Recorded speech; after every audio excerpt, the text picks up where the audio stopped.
दोस्तों, corona virus को लेकर आज दिन भर मीडिया में क्या चर्चा में रहा और कोरोना वायरस को लेकर पूरे दिन की सभी सुर्खियों और प्रधानमंत्री नरेंद्र मोदी की घोषणा के बारे में बात करेंगे।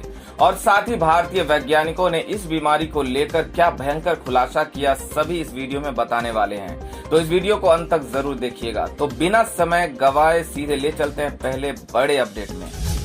दोस्तों, अगर पूरे विश्व की बात की जाए तो इस वक्त जो खबर आ रही है उसमें इटली में मरने वालों का आंकड़ा पहुंचा 10,000 के पार। यूरोप में 20,000 मौतें। दोस्तों, कोरोना वायरस ने पूरी दुनिया में कहर बरपा रखा है। दुनिया के लगभग 170 देश कोरोना महामारी से जूझ रहे हैं, लेकिन कोरोना ने सबसे अधिक नुकसान इटली को पहुंचाया है। इटली में कोरोना वायरस से अब तक 10,000 से अधिक लोगों की जान जा चुकी है। ये संख्या पूरी दुनिया में सबसे ज्यादा है। अब तक पूरी दुनिया में 6 लाख से ज्यादा लोग कोविड-19 वायरस से संक्रमित हो चुके हैं। दुनिया भर में अब तक करीब 30,000 लोगों की मौत कोरोना के इन्फेक्शन के कारण हुई है। इटली में कोरोना की चपेट में आने से शनिवार को 879 लोगों की मौत हुई, जिससे कुल आंकड़ा 10,000 पर पहुंच गया। इससे पहले शुक्रवार को भयावह रिकॉर्ड दर्ज किया गया था, जब 970 लोगों की मौत एक ही दिन में हो गई थी। वहीं बात अगर अपने देश भारत की जाए तो देश में इस वक्त कोरोना मरीजों की संख्या बढ़कर 1029 हो गई है। सबसे ज्यादा 186 मरीज महाराष्ट्र में हैं। तो दोस्तों, अगली बड़ी खबर में आपको बता दें कि पलायन बना सरकार के लिए बड़ी चुनौती। लाखों की तादाद दिल्ली के बस अड्डे पर जमा है लोग, खाने पीने के पड़े हैं लाले। लॉकडाउन की वजह से लोगों के कामकाज बंद हो गए हैं। दिहाड़ी मजदूरों की आमदनी ठप हो गई है। लॉकडाउन की वजह से उनके खाने पीने की दिक्कत शुरू हो गई है, जिसके बाद उन्होंने पलायन का रास्ता अपना लिया। गाड़ी, रेल, बस सब बंद है तो पैदल ही गांव की ओर निकल पड़े हैं। लाखों की तादाद में लोग दिल्ली के आनंद विहार बस अड्डे पर इकट्ठा हैं, जो सरकारी बसों का इंतजार कर रहे हैं। उनके पास न खाने पीने का कुछ सामान है और न घर पहुंचने का साधन। उन्हें बस किसी भी हालत में अपने गांव पहुंचना है। कई लोग तो सैकड़ों किलोमीटर का सफर पैदल ही तय करने निकल पड़े हैं। लॉकडाउन के चौथे दिन न केवल दिल्ली बल्कि देश में मजदूरों का अपने अपने घर के लिए पलायन कर रहे हैं, जो सरकार के लिए बड़ी चुनौती बनकर सामने आई है। दिल्ली का हाल सबसे बुरा है, जहां हजारों लाखों की तादाद में लोग आनंद विहार बस अड्डे पर लोग इकट्ठा है। रिक्शा चालक और फैक्ट्री कर्मचारी अपने अपने गांव की ओर लौटने के लिए हजारों की तादाद में निकल पड़े हैं। दिल्ली के आनंद विहार अंतर्राज्यीय बस अड्डे पर शनिवार शाम पलायन करने वाले लोगों की भारी भीड़ लग गई। वहां सोशल डिस्टेंसिंग का नामो निशान नहीं था। वहीं सरकार की ओर से लोगों के लिए पानी तक का इंतजाम नहीं किया गया। वहीं उन मजदूरों को कोरोना से संक्रमित होने का खतरा भी नहीं है। न तो उन्हें खुद के संक्रमित होने की आशंका सता रही है और न ही किसी दूसरे को संक्रमित कर देने का अंदेशा है। बस को किसी तरह से अपने गांव पहुंच जाना चाहते हैं। कमोबेश यही हालत उत्तर प्रदेश, राजस्थान, मध्य प्रदेश, महाराष्ट्र, पश्चिम बंगाल की भी है। तो दोस्तों, वहीं अगली बड़ी खबर में आपको बता दें कि हमारे देश के प्रधानमंत्री श्री नरेंद्र मोदी ने देश से माफी मांगी है। आइए आपको बताते हैं कि आखिर क्या वजह रही जो उनको माफी मांगनी पड़ी है। असल में दोस्तों, कोरोना के संकट और लॉकडाउन के बीच पीएम नरेंद्र मोदी ने आज 63वीं बार मन की बात से देश की जनता को संबोधित किया। पीएम का ये इस साल का तीसरा संबोधन था, जो इस बार दुनिया भर में फैली महामारी कोविड-19 पर केंद्रित था। हर बार की तरह इस बार भी ये कार्यक्रम सुबह 11 बजे आकाशवाणी, दूरदर्शन और नरेंद्र मोदी मोबाइल ऐप पर प्रसारित हुआ, जिसमें पीएम मोदी ने देश की जनता से माफी मांगी। दरअसल कोरोना वायरस की गंभीरता और दुनिया भर के विकसित देशों की त्रासदी को देखते हुए सरकार ने रिस्क लेते हुए लॉकडाउन का बड़ा फैसला लिया। प्रधानमंत्री मोदी ने मन की बात में जनता से इसके लिए माफी भी मांगी है। कार्यक्रम में पीएम मोदी ने कहा कि दिल्ली के हालात देखने के बाद लगता है कि आपके परिवार को सुरक्षित रखने का यही एक रास्ता बचा है। बहुत से लोग मुझसे नाराज भी होंगे कि ऐसे कैसे सबको घर में बंद कर रखा है। आपको जो असुविधा हुई इसके लिए क्षमा मांगता हूं। पीएम मोदी ने कहा कि मैं आपकी परेशानी समझता हूं। देश को कोरोना के खिलाफ लड़ाई के लिए ये कदम उठाए बिना कोई रास्ता बचा नहीं था।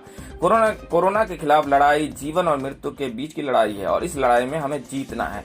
मोदी ने आगे कहा कि बीमारी और उसके प्रकोप से शुरुआत में ही निपटना चाहिए। बाद में रोग असाध्य हो जाते हैं, तब इलाज भी मुश्किल हो जाता है।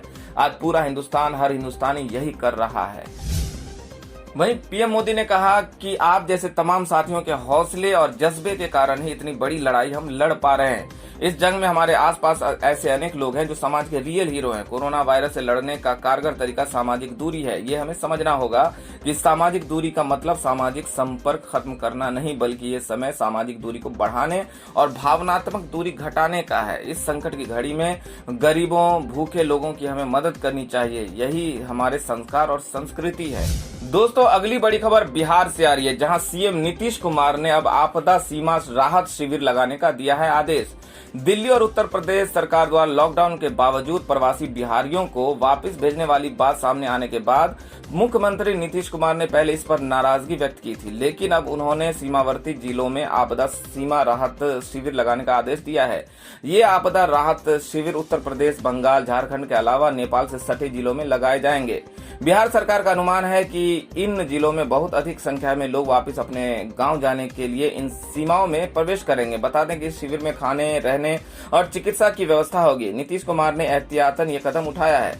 मालूम हो कि इससे पहले नीतीश कुमार ने इस बात पर गुस्सा प्रकट किया था कि उनकी तमाम अपीलों के बावजूद दिल्ली सरकार और उत्तर प्रदेश की योगी आदित्यनाथ की सरकार ने लोगों के रहने के इंतजाम करने की जगह उनके वापस आने की व्यवस्था करने के अधिक उपाय किए हैं।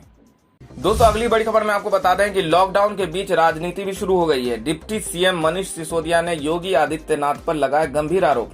लॉकडाउन का आज 5वां दिन है और देश कोरोना वायरस के बढ़ते संक्रमण के कारण दहशत में है। केंद्रीय स्वास्थ्य मंत्रालय ने ताजा आंकड़े जारी किए, जिनके मुताबिक रविवार सुबह 10 बजे तक देश में कुल 979 मामले पॉजिटिव मिले हैं। हालांकि कुल मामलों में 86 लोग ऐसे भी हैं जो पूरी तरह ठीक हो गए। वहीं 25 केस ऐसे भी हैं जहां पर कोरोना वायरस से संक्रमित व्यक्ति की मृत्यु हुई है। वहीं अब इस मामले को लेकर राजनीतिक बयानबाजी का दौर भी शुरू हो गया है।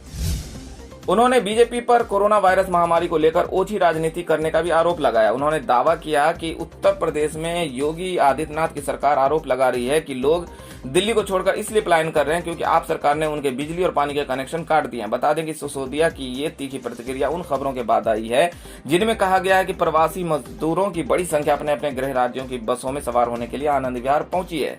दिल्ली के डिप्टी सीएम मनीष सिसोदिया ने शनिवार को ट्वीट करके लिखा, मुझे बहुत दुख है कि कोरोना महामारी के बीच बीजेपी नेता टुच्ची राजनीति पर उतरा है। सीएम योगी आदित्यनाथ की सरकार ने आरोप लगाया कि अरविंद केजरीवाल ने बिजली पानी काट दिया है, इसलिए लोग दिल्ली से जा रहे हैं। ये गंभीरता से एक होकर देश को बचाने का समय है, घटिया राजनीति का नहीं।